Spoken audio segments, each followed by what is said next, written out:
बस्ती जनपद के मुडेरवा कस्बे में आयोजित शहीद किसान मेले में शिरकत करने पहुंचे किसान नेता राकेश टिकैत ने किसान सम्मेलन को संबोधित किया और शहीद किसानों की प्रतिमा पर माल्यार्पण कर उनके परिजनों से मुलाकात भी की। इस दौरान मीडिया से बात करते हुए भारतीय किसान यूनियन के फायर ब्रांड नेता राकेश टिकैत ने कहा कि किसानों की तमाम समस्याओं को गिनाते हुए कहा कि सिंचाई से लेकर किसानों की फसलों के समर्थन मूल्य के निर्धारण में सरकार ने किसानों के साथ धोखा ही दिया है। यहाँ तक कि फ्री बिजली के नाम पर भी मीटर लगाकर किसानों का शोषण किया जा रहा है। राकेश टिकैत ने कहा कि धान और गन्ना के किसान काफी परेशान हैं। न ही उनकी फसल का पर्याप्त और सही समय पर मूल्य मिला है और न ही उनकी फसल सही जगह पर बिक रही है। अपने पुराने बयान में एक बार फिर से दोहराते हुए कहा कि जब तक किसानों के हित वाला MSP कानून नहीं बनता तब तक देश का किसान परेशान रहेगा और उनके नाम पर सरकार वोट बैंक की राजनीति करती रहेगी। विपक्ष पर भी सवाल खड़ा करते हुए राकेश टिकैत ने कहा कि विपक्ष भी डरा हुआ है और सदन में वह किसानों की बात ही नहीं करते हैं और जब तक विपक्ष मजबूत नहीं होगा तब तक किसान व आम जनता की बात कौन करेगा। राकेश टिकैत ने दावा किया कि 2024 से पहले और उसके बाद भी एक बड़ा जन आंदोलन होगा जिसके बाद बदलाव आएगा और किसानों का कुछ भला हो सकेगा। विपक्ष को लेकर सवाल खड़ा करते हुए कहा कि विपक्ष इतना डरा हुआ है कि उन्हें अपने प्रतिष्ठान और जेल जाने का डर सताता है, इसलिए वे किसानों मजदूरों की बात ही नहीं करते। प्रधानमंत्री मोदी को तानाशाह करार देते हुए कहा कि 2024 के बाद अगर फिर से बीजेपी सत्ता में आती है तो फिर पूरे देश में तानाशाह अपने उच्च स्तर पर पहुंच जाएगा और उसके बादशाह कौन होंगे यह सभी जानते हैं। मैनपुरी चुनाव को लेकर उन्होंने कहा कि मैनपुरी में चुनाव ठीक तरीके से हुए हैं लेकिन रामपुर में लोगों को वोट नहीं डालने दिया गया और इलेक्शन कमीशन ने भी अपनी आंखें बंद कर दी। इसके अलावा गुजरात चुनाव में भी फेयर तरीके से वोटिंग नहीं हुई। बीजेपी की सरकार थी, फेयर चुनाव कराती ही नहीं है। लेकिन जब उनसे हिमाचल प्रदेश में कांग्रेस की सरकार बनने पर सवाल किया गया तो उन्होंने कहा कि वहां पर चुनाव से पहले ही बीजेपी ने हार मान ली थी और उनकी तैयारी भी नहीं थी। कहा कि अब जनता को खुलकर सामने आना पड़ेगा और सड़कों पर उतरना पड़ेगा, नहीं तो और भी ज्यादा हालात खराब हो जाएंगे। जनसंख्या नियंत्रण कानून बिल को लेकर राकेश टिकैत ने सरकार का समर्थन करते हुए कहा कि यह जरूरी बिल है और इसको लाना भी चाहिए क्योंकि देश में बड़े पैमाने पर जनसंख्या बढ़ रही है, इसलिए अच्छा कानून है और इसको जल्द से जल्द आना चाहिए। जनसंख्या नियंत्रण कानून के लागू होने से लोगों को शिक्षा, स्वास्थ्य और भोजन की समस्या से काफी हद तक निजात मिलेगी। इन्होंने अभी छेड़खानी नहीं करी इसमें जो ये सीटें जीतने हुए करे, ये दिखाने को कि बिल्कुल फेयर चुनाव हो रहा है। ये फेयर चुनाव करवाते ही नहीं, ये तो लड़ रहा है। ये तो फेयर हुआ है, चुनाव तो फेयर हुआ। रामपुर का फेयर नहीं हुआ, वहाँ पे वोट नहीं डालने दी और ये यहाँ पे फेयर हुआ है। लेकिन आने वाले टाइम पे गुजरात में तो गुंडागर्दी, गुजरात में हाथ उठाने की तो किसी को परमिशन है नहीं। गुजरात में हम गए थे, वहाँ पे हाथ उठाने की परमिशन नहीं, किसी को हाथ उठाते मुकदमा दर्ज है जी। हिमाचल में तो तैयारी थी हिमाचल में लोगों की, ठीक था हिमाचल का, इनकी आनी नहीं थी वहां पे हिमाचल में।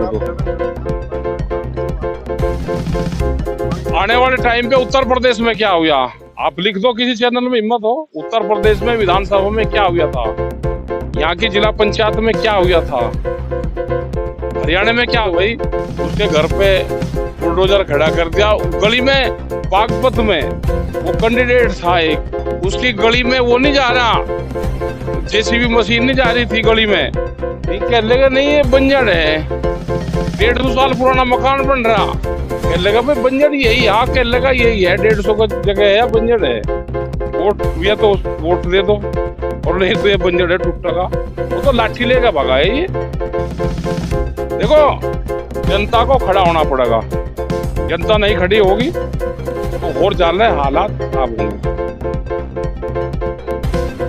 कानून बनना चाहिए, जनसंख्या नियंत्रण कानून बनना चाहिए। कौन सा काम करने का वो काम करते नहीं, वो काम करना चाहिए। इतनी जनसंख्या हो रही कि यहाँ आने वाले टाइम पे जमीन नहीं बचेगी, ना खाने का वो बचेगी जमीन जहाँ पे खेती करेंगे। और ये पूर्वांचल में आप देख रहे जनसंख्या घनत्व कितना है, देखो यहाँ का हिसाब लगा, ये पढ़ना चाहिए, शिक्षा मिले, स्वास्थ्य सबको मिले, बढ़िया खाना मिले, ये कानून बनाना चाहिए।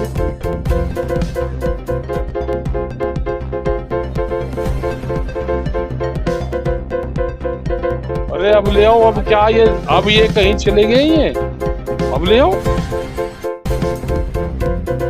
यही ने और इंडिया जब कहीं इसमें से भी वोट तलाश कर रहे हैं, एक आधा काम समाज के करने का भुगतान, जहाँ पर हम खड़े हैं शुगर मिल है, 14 दिन में भुगतान की बात करते हैं, देते हैं नहीं। बहुत फैक्ट्रियां जो बजाज की, ये कई फैक्ट्रियां हैं, पैसे दिया ही नहीं, 1 साल हो गया किसान, तो क्या करेगा किसान? यही धान का हाल है। पूरा धान यहाँ से आप सड़क पर देखो, हजारों ट्रक रोज धान के जा रहे, किसान को घाटा है और व्यापारी को फायदा। भाई हुआ टेक्नोलॉजी आप मंडी हमको भी बता दो, यहाँ बेच दे।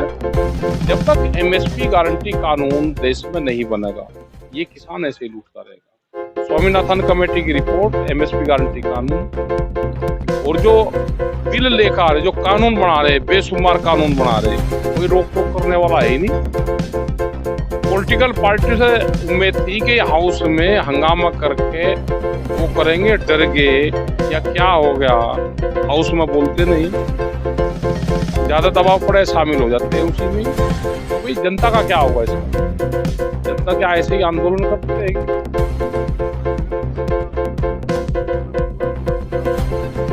अरे साथ सूत कहीं ना रही, साथ कहाँ रही, ऐसे ही से। अरे ये कोई मंच है, ये तो वहाँ का ना, दिल्ली कोई मंच पर नहीं हमारे यहाँ। पॉलिटिकल पार्टी का मतलब ये होता है कि पार्टी की कोई पॉलिसी लेकर आगे, ये तो यहाँ के क्षेत्र के विधायक है, आगे इनसे ना कोई पार्टी, लेकिन है नहीं। विपक्ष वालों को भी मजबूती से काम करना चाहिए, और जिस देश में विपक्ष कमजोर हो जाता है तो वहाँ पे तानाशाह पैदा होते हैं। तो यहाँ पे